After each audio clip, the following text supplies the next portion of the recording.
히브리서 11장 21절 말씀 우리 같이 한번 읽어보겠습니다. 믿음으로 야곱은 죽을 때 요셉의 각 아들에게 축복하고 그 지팡이 머리에 의지하여 경배하였으며 아멘. 아멘. 자, 우리 지난주에는 이 코로나 사태 때문에 우리가 어떻게 이런 시기에 지혜롭게 지낼 수 있을까에 대해서 우리가 봤는데, 오늘부터 다시 히브리서 11장으로 돌아가 보도록 하겠습니다. 우리가 계속 히브리서 11장 보고 있었다는 것은 기억하고 계시죠? 기억하고 계시죠? 우리가 믿음장이라고 말하는 히브리서 11장을 우리가 계속해서 보고 있었습니다. 오늘은 야곱에 대해서 우리가 보려고 합니다. 지지난주에는 이삭에 대해서 우리가 봤고요. 그 전까지는 아브라함에 대해서 봤고, 오늘은 이제 야곱에 대해서 보려고 합니다. 야곱의 인생은 그야말로 파란만장한 삶이라고 할 수 있습니다. 일단 속임수가 능한 사람이죠. 야곱이라는 이름 뜻이 발 뒤꿈치를 잡다. 그래서 속이는 자다라는 뜻을 가지고 있거든요. 그래서 그림을 제가 쭉 찾았어요. 또 아이들도 있고 하니까 그림으로 야곱의 인생을 정리를 해보려고 합니다. 자, 먼저 딱 요 그림부터 시작할까요? 자, 우리 화면에 잘 나오겠죠? 자, 태어나기 전부터 엄마 뱃속에서 싸웠고요. 나올 때 형의 발 뒤꿈치를 이렇게 잡고 나옵니다. 그렇게 나왔어요. 그리고 나서 좀 자란 다음에는 어느 날 에서가 사냥을 하고 돌아오는데 이제 배가 많이 고팠죠. 근데 보란 듯이 그때 이게 막 냄새가 막 퍼지는 것도 그림이 돼 있잖아요. 그래서 야곱이 막 팥죽을 끓이고 있으면서 그게 뭐냐 그랬더니 그거 좀 달라. 배고픈 에서가 그거 좀 달라고 하니까 형의 장자권을 나에게 넘겨주면은 내가 이걸 주겠다라고 야곱이 아주 그렇게 교활하다고 해야 되겠죠. 그렇게 이야기를 하죠. 그랬더니 에서는 또 덥서 그래 뭐 그러지 뭐 하고 이 팥죽으로 장자권을 파는 장면이 나옵니다.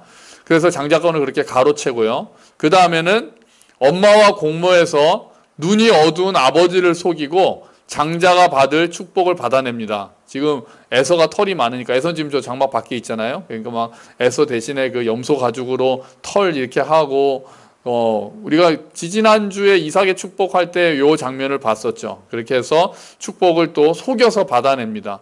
그리고 나서 형이 자기를 죽이려고 하는 소리를 듣고 이렇게 도망가죠. 고향을 떠나서 외삼촌 라반에게로 가서 거기서 일을 했는데 외삼촌은 더 속임수가 능한 사람이어서 아주 야곱이 제대로 당합니다. 그래서 이렇게 딸이 2명 있었죠. 레아와 라헬 2명이 있었는데 야곱은 라헬을 더 사랑해서 딸을 라헬을 주겠다라는 말에 열심히 7년 동안 일을 했는데 라헬을 주지 않고 레아를 줬죠. 그래가지고 7년 네가 더 일하면은 라헬을 주겠다라고 하는 바람에 어쩔 수 없이 레아와 라헬이라는 2명의 아내를 데리게 되고 또 나중에는 4명의 아내를 데리고 있게 되고 또 외삼촌한테 속아가지고 야곱이 20년 동안 10번이나 너희 아버지가 우리를 속였다 이렇게 이야기를 하는 장면이 나옵니다. 그리고 나서 결국 간신히 돌아와서 형과는 화해했는데요. 형을 따라서 돌아가지 않고 괜히 세겜으로 가서 정착을 합니다. 그랬다가 딸 디나가 그 세겜 족장 하몰의 아들에게 또 험한 일을 당하게 되죠. 그리고 또 이제 아이들을 낳았는데요. 그 아들들을 많이 낳았는데 요셉이라는 아들을 이제 편애합니다. 그래서 형들의 시기로 해서 요셉이라는 아들을 잃게 되죠. 죽은 줄로 알죠, 이제 야곱은. 근데 나중에는 돌아옵니다만 야곱이 그동안의 그 마음고생이 자기가 가장 사랑했던 아들이 죽었으니까 또 어떻겠어요. 자, 이렇게 보니까 참 야곱이 힘든 삶을 살았다는 게 우리가 보이잖아요. 그래서 나중에 바로 앞에 섰을 때 야곱은 내가 험악한 세월을 살았다라고 이렇게 고백을 합니다. 자, 동시에 야곱은 하나님의 손길로 다듬어진 사람이기도 합니다. 형을 피해서 외삼촌에게로 도망갈 때 중간에 베델에서 하나님의 사닥다리를 보죠. 하나님의 천사가 오르락내리락 하고 하나님께서 또 거기서 약속하시고 말씀하시기도 하고 좀 이따 또 보겠습니다만 그 다음에 또 돌아오는 길에는 야복강에서 하나님의 천사를 만나서 씨름하다가 환도뼈를 그 천사가 쳐가지고 부러뜨리기도 해서 다리를 절게 되는 일도 있습니다. 다시 베델로 와서 또 하나님을 만나서 땅에 대한 약속을 받기도 하고요.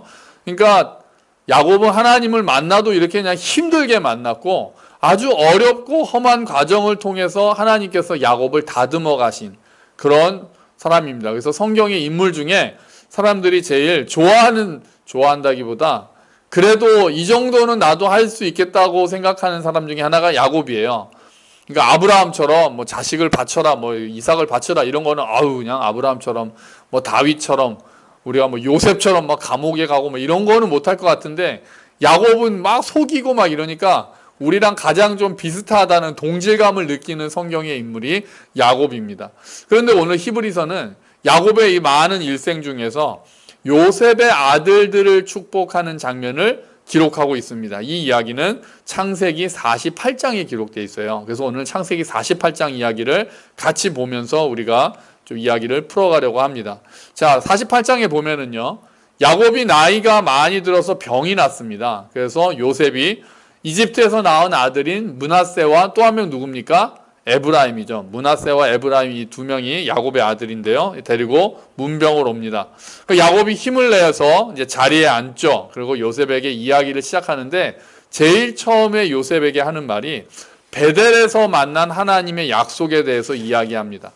아까 우리가 그 그림으로 봤잖아요. 처음에 하나님 베델에서 야곱이 하나님을 두 번 만나거든요. 처음에는 도망갈 때, 외삼촌한테로 도망갈 때 하나님의 사닥다리를 보는 게 첫 번째 만남입니다. 그때 하나님께서 내 후손에게 땅을 주겠다라고 약속하셨어요. 약속하시면서 이렇게 멋진 약속을 하시죠. 내가 내게 허락한 것을 다 이루기까지 너를 떠나지 않겠다라고 말씀하셨어요. 그리고 다음에 이제 그렇게 약속을 하시고 야곱은 그 말씀을 믿고 가죠. 그리고 다시 이제 20년 후에 돌아와서 또 세겜에 갔다가 하나님이 베델로 올라오너라 라고 하셔가지고 베델로 다시 가죠. 그러니까 하나님을 처음에 만났던 그 자리로 가서 야곱이 다시 하나님을 만났을 때 또 내게서 많은 자손이 나올 것이고 왕들이 나올 것이고 이 땅을 너에게 주겠다라고 하나님께서 다시 약속하십니다. 그러니까 야곱은 이 이야기를 요셉과 요셉의 아들들 므낫세와 에브라임한테 딱 하는 거예요. 그렇게 함으로써 자신이 하나님을 경험했던 거를 이야기하는 거예요. 자신이 만난 하나님에 대해서 이야기하는 거예요. 그리고 하나님께서 이스라엘 백성들을 가나안 땅으로 돌아가게 하실 거라는 믿음을 표현하고 있는 거예요. 지금 야곱은 어디에 있는 상태예요? 애굽에 있는 상태잖아요. 근데 하나님이 가나안 땅을 주시겠다고 약속하셨다 이렇게 이야기를 하면서 그 믿음을 지금 요셉과 요셉의 아들들에게 전해주고 있는 거죠. 자, 야곱에게 있어서 하나님은 막연한 분이, 어떤 관념적인 분이 아니었습니다. 직접 나타나셔서 말씀하신 생생한 분이었습니다. 여러분, 우리는 어떻습니까? 여러분에게는 하나님이 어떠한 분이십니까? 우리는 어떻게 하나님을 경험할 수 있습니까? 야곱처럼 직접 하나님이 나타나셔서 뭐 꿈에 나타나셨던, 환상 가운데 나타나셨던, 막 꿈에서 사닥다리 보신 분 계세요? 막 그런 분은 잘 없으시잖아요. 우리가 그렇게 하나님을 만나는 일은 이제는 많이 없잖아요. 이제는 주로 우리가 뭐를 통해서 하나님을 만나게 됩니까? 말씀을 통해서 하나님을 경험하게 됩니다. 말씀을 듣고, 말씀을 읽고, 말씀을 묵상할 때 하나님께서 그 말씀을 통해서 위로해 주시기도 하고, 깨닫게 하시기도 하고, 도전하시기도 하고, 회개하게 만드시는 그런 하나님을 경험하게 되는 겁니다. 또 우리가 하나님을 어떻게 경험합니까? 우리 주위에서 일어나는 일들, 또 나에게 일어나는 일들을 통해서 하나님을 경험하게 됩니다. 하나님께서 이제 기도에 응답하시죠. 기도에 응답하시고 상황을 바꿔주시는 것을 경험하죠. 그러잖아요? 그리고 다른 사람들한테도 어떤 일어나는 변화가 있기도 하고요. 또 어떤 일들이 이렇게 되어지는 과정을 봤을 때, 야, 이건 정말 하나님이 계시는구나. 하나님이 살아계셔서 역사하시는구나. 이런 것들을 우리가 경험할 수 있는 거죠. 이런 것들이 하나님 체험이라고 할 수 있어요. 이런 체험들을 통해서 우리가 하나님을 더 생생하게 만나고 하나님에 대한 믿음이 깊어지는 거예요. 명확하게 어떤 사건을 통해서, 하나의 사건을 통해서 하나님을 진하게 만날 수도 있지만 또 때로는 작은 일들을 통해서, 가랑비에 옷이 젖는 것처럼 작은 일들을 통해서 하나님을 만나기도 하죠. 소낙비 같은 하나님의 은혜를 경험하기도 하고 가랑비 같은 하나님의 은혜를 경험하기도 하면서 하나님에 대한 믿음이 우리가 굳건해지는 겁니다. 하나님은 다양한 방법으로 우리에게 말씀하시고 우리를 통해서 역사하시고 하나님의 일하심을 우리에게 보여주시는 거죠. 여러분, 우리들도 살아계신 하나님을 많이 경험하게 되기를 소망합니다. 하나님이 살아계시며 우리를 사랑하신다는 것, 그리고 하나님께서 이 역사를 주관하고 계시다는 것을 생생하게 경험하고 자녀들에게 그 하나님과의 추억을 많이 이야기해 줄 수 있게 되기를 주의 이름으로 축원합니다. 우리가 마지막에 이런 이야기들을 자녀들한테 해줄 수 있다면 얼마나 멋있겠어요. 내가 하나님을 이렇게 만났다. 하나님이 나에게 이런 일들을 하셨다. 내가 그때 하나님의 말씀을 통해서 내 생활이 이렇게 바뀌었다. 내 생각이 이렇게 바뀌었다. 이런 이야기들을 마지막에 나눌 수 있다면, 자녀들과 우리의 후손들과 그런 이야기들을 나눌 수 있다면 그게 얼마나 영광스러운 자리고 얼마나 복된 자리고 얼마나 은혜가 넘치는 자리겠어요.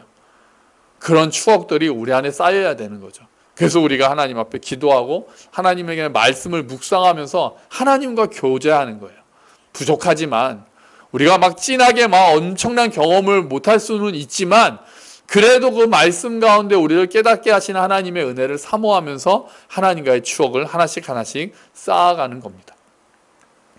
자, 그리고 나서 야곱이 그렇게 이야기를 한 다음에요. 그 다음에 뭘 하냐면요. 므낫세와 에브라임을 야곱이 양자로 드리겠다라고, 내 자녀로 삼겠다고 얘기합니다. 야곱이 좀 이상한 일을 하는 거예요. 그래서 므낫세와 에브라임은 이제 나한테 줘라. 그들이 르우벤과 시므온처럼 나의 아들이 될 것이다. 이거는 요셉의 아들이 두 명이 야곱의 아들이 된다는 얘기는 나중에 땅을 받을 때 요셉이 결국은 두 몫을 받는다는 거잖아요. 그러니까 장자권이 요셉에게로 넘어갔다라는 걸 보여주는 거예요. 장자권이. 원래 장자는 다른 자녀들에 비해서 2배를 받게 돼 있거든요. 근데 요셉의 아들 2명이 야곱의 아들로 돼서 나중에 에브라임 지파 또 므낫세 지파 해가지고 땅을 2배로 받았으니까 요셉에게로 장자권이 넘어간 거죠.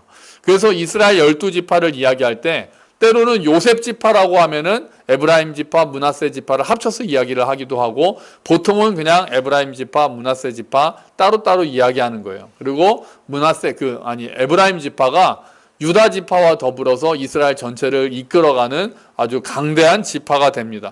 자, 근데 여기서 므낫세와 에브라임이 이스라엘 지파에 들어간다는 걸 보면은 조금 이상한 지점이 있어요. 왜요?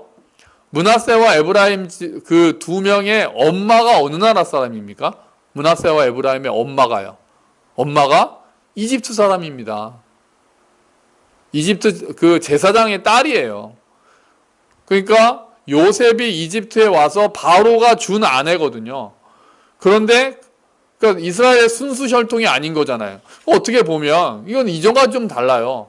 아브라함은 또 이삭도 그랬고 자기 아들을 고향에 있는 사람하고 가나안 땅에 있는 사람하고 결혼 안 시키겠다라고 마음을 먹고 고향으로 보내서 아내를 찾아오라 그래서 리브가를 만나기도 하고, 야곱도 라반에게로 가서 레아와 라헬이라는 그 자기 고향 자기 족속의 사람과 결혼을 하잖아요.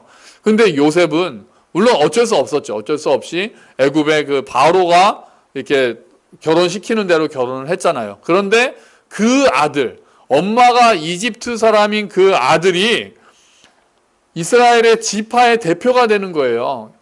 야곱의 아들이 돼서 이스라엘의 지파로 되는 거예요. 그러니까 이스라엘 혈통에 이미 처음부터 이방인의 피가 섞여져 있는 거예요. 이거 우리의 생각을 뛰어넘는 거예요. 사람들의 생각을. 하나님의 백성은 혈통이 아니라 하나님의 은혜와 선택으로 이루어진다는 걸 보여주는 거죠. 이때 이미 보여준 거예요. 그런데 유대인들은 잘못 생각한 거죠. 자기의 선민의식을 따라서 자기의 혈통을 중요하게 생각하고 이방인들을 멸시하는 모습을 가졌단 말이에요. 여기부터 아닌데요. 그러니까 우리나라도 단일 민족의 신화가 있잖아요. 근데 그런 단일 민족은 신화라고 다 이야기하거든요.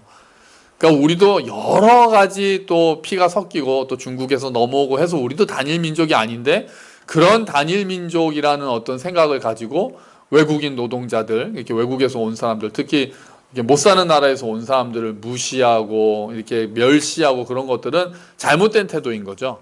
그러니까 지금 이스라엘 사람들도 이미 자기들 피해도 이집트 사람의 지파 대표 자체가 12지파의 대표적인 그런 에브라임 지파나 므낫세 지파는 이미 이집트의 혈통이 섞여 있는데도 그렇게 한다는 것, 그 이방인들 멸시한 거는 그들이 얼마나 편협한 세계관을 가지고 살았는가, 이런 것들을 보여주는 거예요. 자, 근데 요한복음에서는 정확하게 뭐라고 말씀합니까? 우리 주보에 보시면 요한복음 1장 12절 13절에 돼 있어요. 같이 읽어볼까요? 영접하는 자 곧 그 이름을 믿는 자들에게는 하나님의 자녀가 되는 권세를 주셨으니 이는 혈통으로나 육정으로나 사람의 뜻으로 나지 아니하고 오직 하나님께로부터 난 자들이니라. 아멘. 하나님의 자녀가 되는 권세는 누구에게 주셨다고요? 영접하는 자. 영접한다라는 건 어떤 거예요? 그 이름, 예수의 이름을 믿는 자. 그리고 정확하게 뭐라고 말해요? 혈통에서 시작된 게 아니다.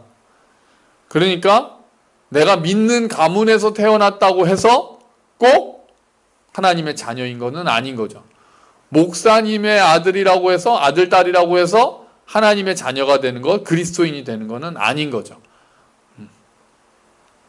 그거는 사람의 뜻으로 되는 것도 아닌 거죠. 하나님께로부터 났다라고 표현하는 거예요. 그렇게 요한복음에서 이미 그 예수님을 통해서 믿음을 가진 자들, 예수님을 믿는 자들이 하나님의 자녀가 된다라고 선언을 하고 있고, 이 복음이 예루살렘을 넘어서 사마리아와 땅끝까지 이르게 되는 겁니다. 여러분, 우리들도 하나님께로부터 난 자들임을 믿습니다. 양자의 영인 성령 하나님을 우리가 받았기 때문에 예수님처럼 하나님을 아버지라고 부르고 담대하게 나아갈 수 있죠. 우리의 아픔과 슬픔을 하나님께 다 아뢰일 수 있습니다. 하나님께서 주시는 능력을 받을 수 있습니다. 그리고 마지막 날 하나님의 영광스러운 잔치에 참여하는 약속을 받게 되었습니다. 이런 하나님의 은혜를 찬양합니다. 할렐루야. 아멘. 아멘. 우리가 혈통으로 나지 않고 믿음으로 난 자들이고 하나님의 은혜로 다시 태어난 자들이고 하나님께로부터 난 자들이라는 것이 우리에게 소망을 주는 겁니다. 자, 므낫세와 에브라임에 대한 축복의 내용을 살펴보면요. 주보에 보시면, 그러니까 여러분은 이제 자막에 보시면 되겠죠. 48장 15절 16절이 야곱의 축복이에요. 그 므낫세와 에브라임에 대한 축복인데요.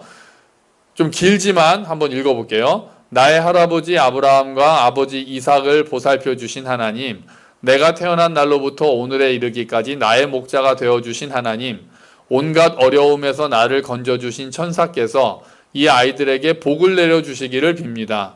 나의 이름과 할아버지의 이름 아브라함과 아버지의 이름 이삭이 이 아이들에게서 살아있게 하여 주시기를 빕니다. 이 아이들의 자손이 이 땅에서 크게 불어나게 하여 주시기를 빕니다. 아멘. 자, 이제 첫 번째를 보면은요, 하나님에 대해서 세 가지를 이야기합니다. 뭐라고 이야기하냐면 할아버지 아브라함과 아버지 이삭을 보살펴 주신 하나님, 아브라함의 하나님, 이삭의 하나님. 두 번째는요, 내가 태어난 날로부터 오늘까지 나의 목자가 되어주신 하나님. 태어난 날부터 지금까지, 그러니까 야곱이 죽을 때가 다 된 거거든요. 이 죽는 날까지 목자가 되어주신 하나님. 세 번째는요, 내가 온갖 나를 어려움에서 건져주신 하나님. 이렇게 이야기를 하는 거예요. 세 가지라고 그랬죠. 자, 그러니까 아브라함의 하나님, 이삭의 하나님, 아브라함과 이삭을 보살펴 주신 하나님. 그러니까 아브라함과 이삭이라는 자기의 조상이 섬기고, 그러니까 역사하시는 하나님인 거죠. 아까도 우리가 이야기했던 것처럼 관념적인 하나님이 아니라 역사에 들어오셔서 나의 할아버지를 도와주시고 나의 아버지를 도와주셨던 그 하나님, 땅을 약속하시고 자손을 약속하시면서 그 약속을 이루어 가시는 하나님, 아들을 낳을 수 없는 상황에서 아들을 낳게 해주시겠다는 그 약속을 지키신 하나님, 위기에서 건져주신 하나님, 부여하게 해주신 하나님, 그 아브라함과 이삭의 하나님이다. 그분이 나의 하나님이다. 이렇게 고백하는 거예요. 또 하나님은 어떤 분이라고요? 야곱이 경험한 하나님은 어떤 분이세요? 평생을, 태어난 날부터 지금까지 나를 보살펴 주시고 나를 인도해 주시고 나의 목자가 되신 주님이다라고 야곱은 이야기하고 있어요. 태어나면서부터 지금까지. 우리 아까 태어나면서부터 봤잖아요. 그러니까 에서의 뒤꿈치를 잡고 태어나는 그날부터 마지막에 지금 므낫세와 에브라임을 축복하는 이때까지 보살펴 주신 하나님이라는 거예요. 야곱이 편한 생활을 살았기 때문에 이렇게 이야기합니까? 그렇지는 않아요. 평생을 길러주시고 보호해 주셨다고는 고백하지만 정말 험악한 세월을 살았잖아요. 그럼에도 불구하고 하나님께서는 그 환난에서 건져주셨다라고 이야기하는 거예요. 자기를 빚어가셨다고 고백하는 거예요. 야곱의 이 고백은 정말 쉽게 나온 고백은 아닌 거죠. 험악한 세월을 살았지만 하나님께서 지금까지 나의 목자가 되신 주님이고 나를 온갖 어려움에서 건져주신 분이시라고 고백하는 이 고백은 야곱에게 있어서는 정말 쉽게 나온 고백이 아니었어요.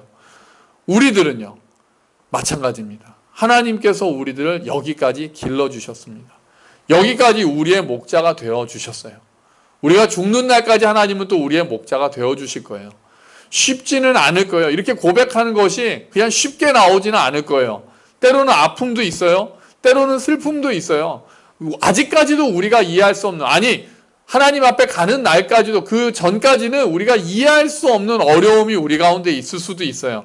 하지만 하나님은 그 하나님의 크신 계획 안에서 우리를 택하셨고 우리를 구원하셨고 여기까지 인도하시고 하나님 앞에 서는 그날까지 하나님께서는 인도해 가신다는 거예요. 그래서 우리가 하나님 앞에 돌아가는 그날, 우리도 이렇게 고백하게 되기를 축원합니다. 나의 목자가 되신 주님, 태어나면서부터 지금까지 끝나는 이날까지 나의 목자가 되어주신 주님, 나를 온갖 어려움에서 건져주신 주님. 물론 우리가 다 이해할 수는 없는 일들이 일어났지만, 많은 슬픔과 아픔이 있었지만 그래도 여호와는 나의 목자시니, 여호와 라하, 여호와는 나의 목자시다라고 고백하는, 그렇게 고백하는 순간 우리가 그런 믿음을 가지게 되기를 축원합니다. 그리고 자녀들을 위해서 이제 축복을 해요. 므낫세와 에브라임에 대해서 축복을 하면서 복을 달라, 번성하게 해달라, 그렇게 축복을 하면서요. 16절에서 다시 한번 우리 자막을 보면요. 나의 이름과 할아버지의 이름 아브라함과 아버지의 이름 이삭이 이 아이들에게서 살아있게 하여 주시기를 빕니다. 이렇게 축복을 해요. 어떤 축복이에요? 그러니까 자녀들이 아브라함과 이삭과 야곱의 하나님을 경험하게 해달라는 거예요. 할아버지가 경험하고 아버지가 경험하고 내가 경험한 하나님을 우리의 자녀들도 경험하게 해달라는 기도예요. 그리고 조상들만큼 믿음의 사람이 되고 그 약속의 후계자가 되게 해달라고 야곱이 지금 구하고 있는 거예요. 여러분, 우리의 자녀들도 일단 우리가 아브라함과 이삭과 야곱만큼 믿음의 사람들이 되기를 축원합니다.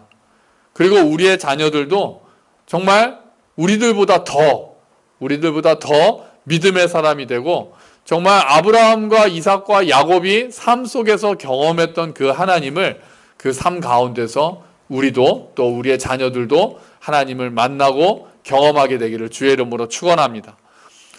자, 그런데 축복할 때 야곱이 그 므낫세와 에브라임을 축복하는 데 있어서 좀 이상한 장면이 하나 나옵니다. 이상한 장면이 뭐냐면요, 손을 엇갈려서 축복해요. 그러니까 이렇게 축복한다는 거예요. 이렇게.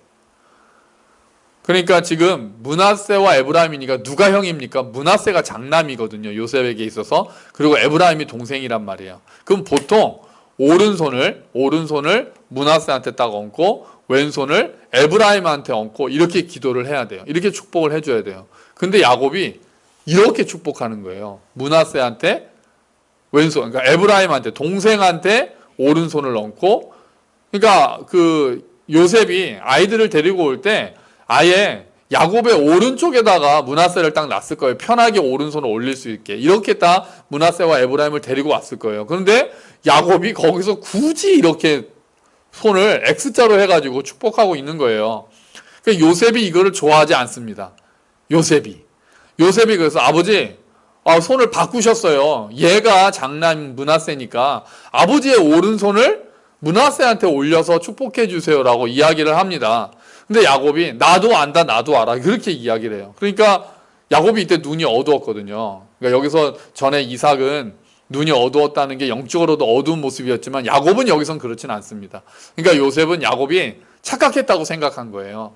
그러니까 요셉이 아버지, 장남한테 오른손을 얹으셔야죠 라고 이야기를 하면서 손을 다시 바꾸려고 하는데 야곱이 나도 안다, 얘가 에브라임이라는 거 안다, 얘가 므낫세라는 거 안다, 얘가 장남이라는 것도 안다. 하지만 하나님께서는 에브라임을 더 크게 만드실 거다. 므낫세도 크게 하실 거지만 에브라임을 더 크게 쓰실 거다라고 야곱은 이야기를 하고 있어요. 그래서 실제로 에브라임 지파가 이스라엘 역사에 있어서 므낫세 지파보다 훨씬 큰 지파가 됩니다. 유다 지파, 남쪽에는 유다 지파가 가장 크고요. 다음에 북쪽에서는 에브라임 지파가 힘을 가지는 지파가 되는 거예요. 왜 야곱은 굳이 이렇게 엇갈려서 축복을 했을까요? 야곱은 이제 하나님이 무엇을 원하시는지 분별할 수 있게 된 거예요. 인간적인 관점에서 보면 장남이 더 복을 받아야 되는 게 그 당시의 모든 관습이었어요. 하지만 하나님께서는 이유가 에브라임이 더 나았기 때문에 이런 이유는 전혀 없지만 하나님의 계획은 에브라임을 더 축복하시는 거였어요. 더 복을 주시는 거였어요. 야곱이 그거를 알았던 거예요. 그래서 굳이 손을 바꾸어 가면서 에브라임을 더 크게 이야기하고 더 크게 복을 내리려고 오른손을 에브라임에게 얹고 있는 거예요. 누구랑 비교가 됩니까? 지지난주에 보았던 이삭과 비교가 되잖아요. 이삭은 하나님께서 작은 자를 큰 자가 섬기리라, 그러니까 야곱을 에서가 섬길 것이다라는 그런 말씀을 들었음에도 불구하고 굳이 에서를 더 사랑한 나머지 에서에게 모든 축복을 해주려고 에서를 불러서 이야기를 합니다. 그러니까 자기의 어떤 뜻, 또 세상의 관점에 따라서 장남 에서, 자기가 더 좋아하는 아들 에서를 축복하려고 한 거예요. 그런데 야곱은 여기서 그러지 않아요. 세상의 관점을 따르는 것이 아니라 하나님께서 에브라임을 앞에 세우셨다라는 것을 깨닫고 그렇게 축복하고 있는 거예요. 그 야곱이 성숙하게 된 거죠. 이전에 야곱은 하나님의 약속을 믿지 못하고 자신의 꾀로 복을 얻어내려고 했던 사람이었어요. 자신의 어떤 그런 지혜, 자신의 어떤 꼼수, 이런 거를 통해서, 속임수를 통해서 복을 쟁취하려는 사람이었어요, 야곱은.